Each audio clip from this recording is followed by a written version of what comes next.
गुरुर्ब्रह्मा गुरुर्विष्णु गुरुर्देवो महेश्वरा गुरुर्साक्षात् परब्रह्म तस्मै श्री गुरुवे नमः। नमस्कार दोस्तों, स्वागत है आप सभी का हमारे चैनल भक्ति ज्ञान में। दोस्तों, आज मैं आपको पूर्णिमा के दिन सुनी जाने वाली श्री सत्यनारायण व्रत कथा सुना रहा हूँ, जिसे सुनने मात्र से ही आपकी हर मनोकामना पूरी होगी। दोस्तों, सत्यनारायण व्रत कथा सुनने मात्र से भगवान श्री सत्यनारायण अपने भक्तों पर अटूट कृपा बरसाते हैं। दोस्तों, आज पूर्णिमा के दिन सत्यनारायण व्रत रखा जाता है। सत्यनारायण व्रत को हर मनुष्य को करना चाहिए, क्योंकि जो मनुष्य सत्यनारायण व्रत रखते हैं, सत्यनारायण स्वामी उनकी हर मनोकामना पूरी करते हैं। दोस्तों, जो सत्यनारायण व्रत को नहीं रख पाते, वह सत्यनारायण व्रत कथा को ही सुने। यदि वे सत्यनारायण व्रत कथा को सुनते हैं, तब भी श्री सत्यनारायण स्वामी उनकी हर मनोकामना पूरी करते हैं। बोलो सत्यनारायण भगवान की जय। श्री सत्यनारायण व्रत कथा, पहला अध्याय। एक समय नैमिषारण्य तीर्थ में सौनकादिक 88,000 ऋषियों ने श्री सूत जी से पूछा, हे प्रभु, इस कलयुग में वेद विद्या रहित मनुष्यों को प्रभु भक्ति किस प्रकार मिलेगी तथा उनका उद्धार कैसे होगा? इसलिए हे मुनि, कोई ऐसा तप कहिए जिससे थोड़े समय में पुण्य प्राप्त हुए तथा मनवांचित फल मिले। वह कथा सुनने की हमारी इच्छा है। सर्वशास्त्र ज्ञाता श्री सूत जी बोले, हे वैष्णव पूज्य, आप सबने प्राणियों के हित की बात पूछी है। अब मैं उस श्रेष्ठ व्रत को आप लोगों से कहूंगा, जिस व्रत को नारद जी ने लक्ष्मी नारायण से पूछा था और लक्ष्मीपति ने मुनि श्रेष्ठ नारद से कहा था। सो ध्यान से सुनो। एक समय योगीराज नारद जी दूसरों के हित की इच्छा से अनेक लोकों में घूमते हुए मृत्यु लोक में आ पहुंचे। यहाँ अनेक योनियों में जन्मे हुए प्राय सभी मनुष्यों को अपने कर्मों द्वारा अनेक दुखों से पीड़ित देखकर सोचा, किस यत्न के करने से निश्चय ही प्राणियों के दुखों का नाश हो सकेगा। ऐसा मन में सोचकर विष्णु लोक को गए। वहां श्वेत वर्ण और 4 भुजाओं वाले देवों के ईष्ट नारायण को देखकर, जिनके हाथों में शंख चक्र गदा और पद्म थी तथा वरमाला पहने हुए थे, स्तुति करने लगे, हे भगवान, आप अत्यंत शक्ति से संपन्न हैं। मन तथा वाणी भी आपको नहीं पा सकती। आपका आदि मत अंत नहीं है। निर्गुण स्वरूप सृष्टि के आदि भूत व भक्तों के दुखों को नष्ट करने वाले हो। आपको नमस्कार है। नारद जी से इस प्रकार की स्तुति सुनकर विष्णु भगवान बोले, हे मुनि श्रेष्ठ, आपके मन में क्या है? आपका किस काम के लिए आगमन हुआ है? निसंकोच कहो। तब नारद मुनि बोले, मृत्यु लोक में सब मनुष्य जो अनेक योनियों में पैदा हुए हैं, अपने अपने कर्मों के द्वारा अनेक प्रकार के दुखों से दुखी हो रहे हैं। हे नाथ, मुझ पर दया रखते हो तो बतलाइए कि उन मनुष्यों के सब दुख थोड़े से ही प्रयत्न से कैसे दूर हो सकते हैं। श्री भगवान जी बोले, हे नारद, मनुष्यों की भलाई के लिए तुमने बहुत अच्छी बात पूछी है। जिस काम के करने से मनुष्य मोह से छूट जाता है, वह मैं कहता हूँ, सुनो। बहुत पुण्य देने वाला, स्वर्ग तथा मृत्यु लोक दोनों में दुर्लभ एक उत्तम व्रत है। आज मैं प्रेम वश होकर तुमसे कहता हूँ, सत्यनारायण का यह व्रत अच्छी तरह विधि पूर्वक करके मनुष्य आयु पर्यंत यहाँ सुख भोग कर मरने पर मोक्ष को प्राप्त होता है। श्री भगवान के वचन सुनकर नारद मुनि बोले कि उस व्रत का फल क्या है, क्या विधान है, और किसने यह व्रत किया है, और किस दिन यह व्रत करना चाहिए, विस्तार से कहिए। भगवान बोले, दुख सुख आदि को दूर करने वाला, धन धान्य को बढ़ाने वाला, सौभाग्य तथा संतान को देने वाला, यह व्रत सब स्थानों पर विजय करने वाला है। भक्ति संतान को देने वाला, यह व्रत सब स्थानों पर विजय करने वाला है। भक्ति और श्रद्धा के साथ किसी भी दिन मनुष्य श्री सत्यनारायण भगवान की प्रातः काल के समय ब्राह्मणों और बंधुओं के साथ धर्म प्रायण होकर पूजा करें। भक्ति भाव से नैवेद्य केले का फल, घी, दूध, दही और गेहूं का चूर्ण सवै लेवे। गेहूं के अभाव में साटी का चूर्ण, शक्कर तथा गुड़ लें और सब भक्षण योग्य पदार्थ जमा करा के भगवान को अर्पण कर देवें तथा बांधवों सहित ब्राह्मणों को भोजन करावें। पश्चात स्वयं भोजन करें। नित्य गीत आदि का आचरण कर सत्यनारायण भगवान का स्मरण करते हुए समय व्यतीत करें। इस तरह व्रत करने पर मनुष्यों की इच्छा निश्चय ही पूरी होती है। विशेष कल काल में भूमि पर यही मोक्ष का सरल उपाय है। बोलो सत्यनारायण भगवान की जय। श्री सत्यनारायण व्रत कथा, दूसरा अध्याय। सूत जी बोले, हे ऋषियों, जिसने पहले समय में इस व्रत को किया है उसका इतिहास कहता हूँ, ध्यान से सुनो। सुंदर काशीपुरी नगरी में एक अत्यंत निर्धन ब्राह्मण रहता था। वह भूख और प्यास से बेचैन हुआ नित्य पृथ्वी पर घूमता था। ब्राह्मणों से प्रेम करने वाले भगवान ने ब्राह्मण को दुखी देखकर बूढ़े ब्राह्मण का रूप धर उसके पास जा आदर के साथ पूछा, हे विप्र, नित्य दुखी हुआ पृथ्वी पर क्यों घूमता है? हे श्रेष्ठ ब्राह्मण, यह सब मुझसे कहो, मैं सुनना चाहता हूँ। ब्राह्मण बोला, मैं निर्धन ब्राह्मण हूँ, भिक्षा के लिए पृथ्वी पर फिरता हूँ। हे भगवान, यदि आप इसका उपाय जानते हो तो कृपा कर कहो। वृद्ध ब्राह्मण बोला कि सत्यनारायण भगवान मनवांचित फल देने वाले हैं, इसलिए हे ब्राह्मण तो उनका पूजन कर, जिसके करने से मनुष्य सब दुखों से मुक्त होता है। ब्राह्मण को व्रत का सारा विधान बतलाकर बूढ़े ब्राह्मण का रूप धारण करने वाले सत्यनारायण भगवान अंतर ध्यान हो गए। जिस व्रत को वृद्ध ब्राह्मण ने बतलाया है मैं उसको करूंगा। यह निश्चय करने पर उसको रात में नींद भी नहीं आई। वह सवेरे उठ श्री सत्यनारायण भगवान के व्रत का निश्चय कर भिक्षा के लिए चला। उसको भिक्षा में बहुत धन मिला, जिससे बंधु बांधवों के साथ उसने सत्यनारायण भगवान का व्रत किया। इसके करने से वह ब्राह्मण सब दुखों से छूटकर अनेक प्रकार की संपत्तियों से युक्त हुआ। उस समय से वह ब्राह्मण हर मास व्रत करने लगा। इस तरह सत्यनारायण भगवान के व्रत को जो करेगा वह मनुष्य सब दुखों से छूट जाएगा। इस तरह नारद जी से नारायण का कहा हुआ व्रत मैंने तुमसे कहा। हे विप्रो, मैं अब और क्या कहूँ? ऋषि बोले, हे मुनीश्वर, संसार में इस ब्राह्मण से सुनकर किस किसने इस व्रत को किया, यह सब हम सुनना चाहते हैं। इसके लिए हमारे मन में श्रद्धा है। सूत जी बोले, हे मुनियों, जिसने इस व्रत को किया है वह सब सुनो।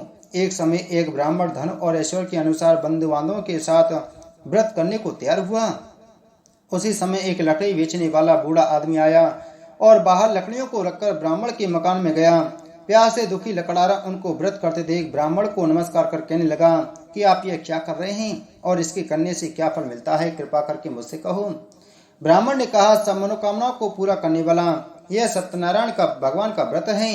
इसकी ही कृपा से मेरे यहाँ धन दान आदि की वृद्धि हुई है। ब्राह्मण से इस व्रत के बारे में जानकर लकड़ारा बहुत प्रसन्न हुआ। चन्ना मत ले और प्रसाद खाने के बाद वह अपने घर को गया। लकड़ारे ने अपने मन में इस प्रकार संकल्प किया कि आज नगर में लकड़ी बेचने से जो धन मिलेगा उसी से सत्यनारायण देव का उत्तम व्रत करूंगा। यह मन में विचार कर वह बूढ़ा आदमी लकड़ियां अपने सिर पर रखकर जिस नगर में धनवान लोग रहते थे ऐसे सुंदर नगर में गया। उस रोज वहां उसे उन लकड़ियों का दाम पहले दिनों से चौगुना मिला। तब वह बूढ़ा लकड़ारा दाम ले और अति प्रसन्न होकर पक्के केले की पुली, शक्कर, घी, दूध, दही और गेहूं का आटा इत्यादि सत्यनारायण भगवान की व्रत की कुल सामग्रियों को लेकर अपने घर गया। फिर उसने अपने भाइयों को बुलाकर विधि के साथ भगवान जी का पूजन और व्रत किया। उस व्रत के प्रभाव से वह बूढ़ा लकड़ारा धन पुत्र आदि से युक्त हुआ और संसार के समस्त सुख भोग कर वैकुंठ को चला गया। बोलो सत्यनारायण भगवान की जय। श्री सत्यनारायण व्रत कथा तीसरा अध्याय। सूत जी बोले, हे श्रेष्ठ मुनियों, अब आगे की कथा कहता हूँ, सुनो। पहले समय में उल्का मुख नाम का एक बुद्धिमान राजा था। वह सत्यवक्ता और जितेंद्रिय था। प्रतिदिन देव स्थानों पर जाता तथा गरीबों को धन देकर उनके कष्ट दूर किया करता था। उसकी पत्नी कमल के समान मुख वाली तथा सती साध्वी थी। भद्रशिला नदी के तट पर उन दोनों ने श्री सत्यनारायण भगवान का व्रत किया। उस समय वहां एक साधु वैश्य आया। उसके पास व्यापार के लिए बहुत साधन था। वह नाव को किनारे पर ठहराकर राजा के पास गया और राजा को व्रत करते हुए देखकर विनय के साथ पूछने लगा, ही राजन, भक्ति उच्च से आप यह क्या कर रहे हैं? मेरी सुनने की इच्छा है, सो आप यह मुझे बताइए। राजा बोले, ही साधु, अपने बांधवों के साथ पुत्र आदि की प्राप्ति के लिए यह मां शक्तिमान सत्यनारायण भगवान का व्रत व पूजन किया जा रहा है। राजा के वचन सुनकर साधु आदर से बोला, ही राजन, मुझसे इसका सब विधान कहो। मैं भी आपके कथानुसार इस व्रत को करूंगा। मेरी भी कोई संतान नहीं है और इससे निश्चय ही होगी। राजा से सब विधान सुन व्यापार से निवृत्त होकर वह आनंद के साथ घर गया। साधु ने अपनी स्त्री से संतान देने वाले उस व्रत का समाचार सुनाया और कहा कि जब मेरी संतान होगी तब मैं इस व्रत को करूंगा। साधु ने ऐसे वचन अपनी स्त्री लीलावती से कहे। एक दिन उसकी स्त्री लीलावती पति के साथ आनंदित हो संसार धर्म में प्रवृत्त होकर सत्यनारायण भगवान की कृपा से गर्भवती हो गई तथा 10वें महीने में उसके एक सुंदर कन्या का जन्म हुआ। दिनों दिन वह इस तरह बढ़ने लगी जैसे शुक्ल पक्ष का चंद्रमा बढ़ता है। कन्या का नाम कलावती रखा गया। तब लीलावती ने मीठे शब्दों में अपने पति से कहा कि आपने जो संकल्प किया था कि भगवान का व्रत करूंगा, अब आप उसे करिए। साधु बोला, हे प्रिय, इसके विवाह पर करूंगा। इस प्रकार अपनी पत्नी को आश्वासन दे वह नगर को गया। कलावती पितृगृह वृद्धि को प्राप्त हो गई।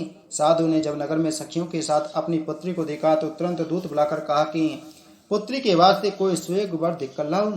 साधु की आज्ञा पाकर दूत कंचन नगर पहुंचा और वहां बड़ी खोज कर देखभाल कर लड़की के लिए स्वेग बड़े पुत्र को ले आया। उस स्वेग लड़के को देखकर साधु ने अपने बंधु बांधवों सहित प्रसन्नचित अपनी पुत्री का विवाह उसके साथ कर दिया, किंतु दुर्भाग्य से विवाह के समय भी उस व्रत को करना भूल गया। तब श्री भगवान क्रोधित हो गए और श्राप दिया कि तुम्हें दारुण दुख प्राप्त होगा।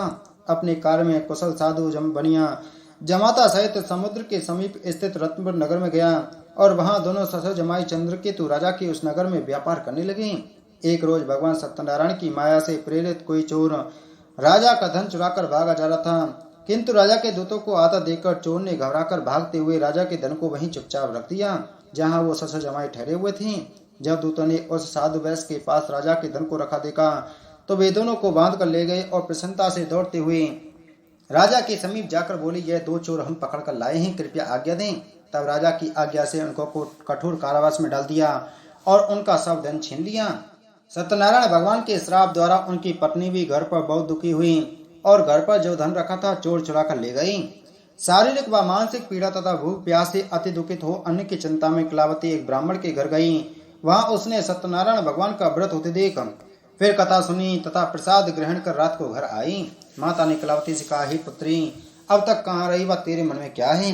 कलावती बोली, हे माता, एक ब्राह्मण के घर से सत्यनारायण भगवान का व्रत देखा है। कन्या के वचन सुनकर लीलावती भगवान के पूजन की तैयारी करने लगी। लीलावती ने परिवार और बांधवों सहित श्री सत्यनारायण भगवान का व्रत व पूजन किया और वर मांगा कि मेरे पति और दामाद शीघ्र राजा में। साथ ही प्रार्थना की कि हम सबका अपराध क्षमा करो। सत्यनारायण भगवान इस व्रत से संतुष्ट हो गए और राजा चंद्रकेतु को स्वप्न में दर्शन देकर कहा, हे राजन, दोनों वैश्यों को प्रातः ही छोड़ दो और उनका सब धन जो तुमने ग्रहण किया है दे दो, नहीं तो मैं तेरा धन राजपुत्र आदि सब नष्ट कर दूंगा। राजा से ऐसे वचन कहकर भगवान अंतर्ध्यान हो गए। प्रातः काल राजा चंद्रकेतु ने सभा में अपना स्वप्न सुनाया। फिर दोनों बड़क पुत्रों को कैद से मुक्त कर सभा में बुलाया। दोनों ने आते ही राजा को नमस्कार किया। राजा मीठे वचनों से बोला, हे मानुभावों, भावीवश ऐसा कठिन दुख प्राप्त हुआ है, अब तुम्हें कोई भय नहीं। ऐसा कहकर राजा ने उनको नए नए वस्त्राभूषण पहनाए तथा उनका जितना धन लिया था उससे दुगना धन देकर आदर सहित विदा किया। दोनों वैश्य अपने घर को चल दिए। बोलो सत्यनारायण भगवान की जय। श्री सत्यनारायण व्रत कथा चौथा अध्याय। सूर्य बोले, वैश्य ने मंगलाचरण की यात्रा आरंभ की और अपने नगर को चला।